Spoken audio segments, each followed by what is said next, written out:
we watch your new show cause it's very sublime. I'm so excited cause it really is time for 9 at 9. 9, 9, 9, 9, 9. Woo! So tell us what's new, now let me throw you a cue. It's 9 at 9.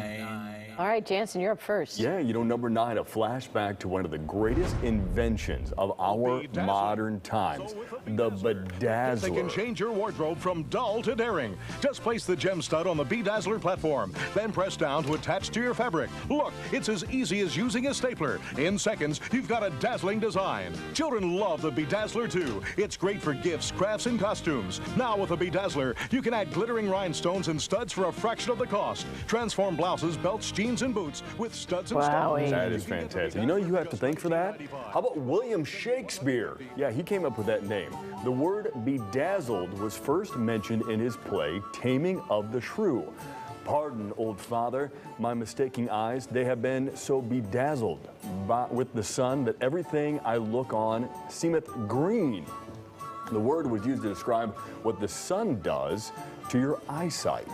Boy, if we don't inform the masses every day on this show.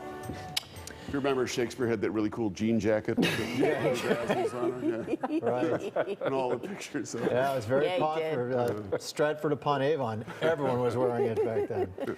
Number 8, will entering your PIN in reverse at the ATM call the police? No. This is an urban legend that's been around since 2006. Started circulating in the early days on Facebook with people saying if a thief forces you to an ATM, you enter your PIN in reverse, your money will get stuck, and then the police will be called. Myth circulated enough that the Federal Trade Commission looked into it. They found that the technology does not exist. Not a bad idea, though. In 1998, a man from Chicago named Joseph Zinger patented his safety PIN system that would alert police for ATM crimes in progress, but the banks didn't want to use it because it was too expensive. So that's what it was called? That's not a different thing. The safety PIN alert would be backwards? Right, yeah. So the technology, I think, does exist, but banks haven't adopted it. But I don't know. Well, what if you have like a number like, 1111. Yeah. Thank you. Yeah. No, anyway.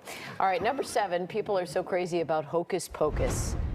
Who was talking about this? I think Morgan Kolkmeyer was talking about how she watches this movie all the time. It's that Halloween movie with Sarah Jessica Parker and Bette Midler from years back. Well, now you can own a piece of your favorite 3 witches. Imagine the Sanderson sisters on your front lawn. 4.5 feet, lights up. Plus there's a sign that says, I put a spell on you, happy Halloween. Look at that. Lawn ornaments, people are crazy about the Halloween decorations. It's about $129. You can get them at the Home Depot. That is a terrible movie. Have you ever seen that movie? I don't think I've ever seen it. It's. I watched it with the kids. It was on, during when the kids were little, and like, oh my God. Pretty bad, huh? Yeah, but people, it's like one of those culty kind of. You love it? You don't love it do you love it because it's bad though, or do you really love it? I'm asking the millennial in the studio. Yeah, well, no, Morgan talks about how she really likes it too. Yeah. So, but I plan to never, ever watch it. So. All right. All right, number 6, Jansen. Hey, you know what? If you're ever invited to a dinner party in Brazil, like all of us have been, do not be on time. It's just rude. But in Argentine culture, showing up exactly on time is the equivalent to showing up an hour early or an hour late in America. It also means you'll risk finding your host in the middle of preparation, and that would be unacceptable. So, now you know. We found this in an article about American habits that were considered rude in other countries. I mean, if a dinner party in America says 7 o'clock, I think, we show up pretty close to 7 o'clock, don't we? 7:15 at the latest, yeah. but 7:15 is probably... It's weird, though, because my grandfather would tell you there's no excuse for being early. That was that generation of you show up on time, or you show up before you're supposed to be there, or you're late. Yeah. So things have changed maybe a little. Yeah. But half hour, 45 minutes, that's getting into rude territory in our country, Depends what kind of party it is, though. No, It's but a I would say dinner party. Yeah. But if it's a regular, you know, party. Oh, it's just a gathering, yeah. I mean, if you're going to hang out at the Playpen and, you know, Right. hang out with the, you know, No, clubbing. Playpen starts at 9 a.m. sharp. There's Oh, no you get pause. there. You can't We're be talking about late. when the boats Really? all tie You can't- together right off of Ohio Street Beach, because, you know, that's what Dan and the crazy kids like to do. But, well, yeah, you got to get on the boat Yeah. before it leaves. Yeah, no. But if you're going I'm clubbing. kidding. That there's not really a very strict time limit. I'll There's sit back, I'll He's got sit a up time here. set. I know it. Yeah, noon, I think, is Yeah. the time on you go. Saturday, Yeah. if anyone's All right. interested and wants to join me. Number 5, check this out. This is the Creature Craft for people who want to get in the really rough whitewater rafting. These are basically kayaks with an inflatable roll cage. And the key trait of them is you can roll back into an upright position while remaining seated in the boat.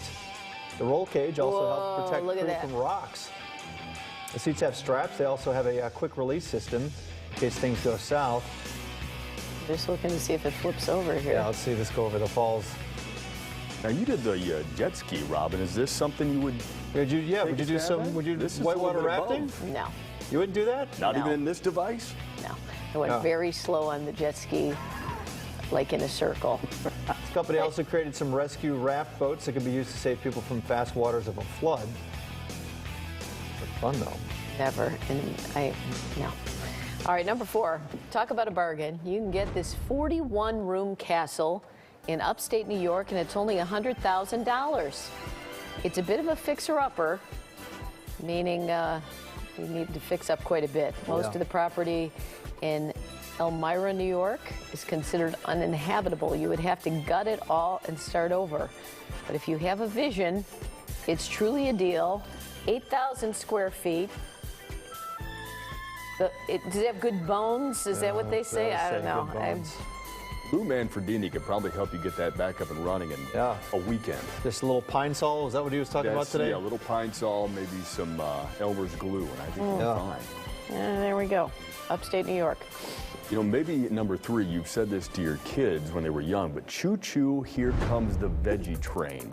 Well, it turns out you can do this to trick adults to eat vegetables too. A study in JAMA, Internal Medicine, it shows that putting descriptive words in front of vegetables like dynamite, rich or sizzling, and tangy helps adults eat more of them.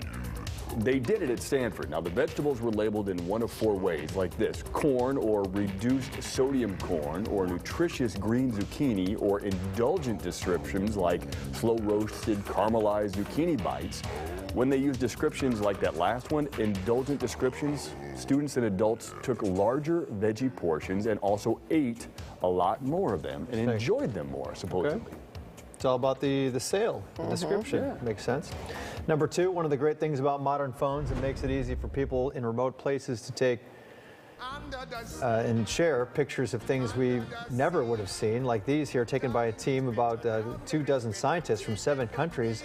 They came across these amazing creatures and probed very deep in the ocean off the coast of eastern Australia in an area simply known as the Abyss, and discovered these incredible creatures. Look at that guy. Whatever that is. That was a As I through the waves they roll, the fish on the land ain't happy. It's hot 'cause they in the pool. Ugh. all right.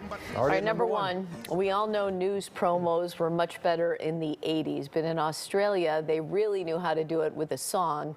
This one is for newsreader Russell Goldrick. Hello. Hello. What do you know? What do I know? I know political views and the sporting news. I know the state of the land like the back of my hand. Oh, how do you know all that? Russell told me, Russell told me, Russell told me so. I know everything I need to know. Russell told me so. What do you know? Is that Bill Buckner? The heck? That was cool. Fantastic. Hello. I'm One more inspired, time. guys. One more. What do you know? What do I know? I know political views and the sporting news. I know the state of the land. You have to think that he's actually singing it too, right? Not lip syncing? I think these guys are really singing. Yeah, those guys are really singing. The news guy, he they're- just sat the there guy with they're beautiful talking hair. about isn't singing. Oh, yeah, Yeah, just there's sits there, Russell. looks great. Yeah, he's not the singer. I'm inspired. You think GN would Would Dan, for me get to on do this. my own Yeah. promo. I Yeah, could write yeah. the song and I sing heard it. you and- sing. You could do. Come on. Yeah. Get that Should I- going. should I Get fire a that up? team. You You and can Ben help me write the Bradley- lyrics. You and Where's- Ben Bradley could harmonize like those guys. Yeah. We need a. Ben could play cowbell. Could do one for everybody. Yeah. I love we it. all have our own song and a little video. It would really. Jancy, you could sing bass. Take next week off. We'll have something put together. Okay. All right, it's 9 at 9. Wow. It's 9 at 9.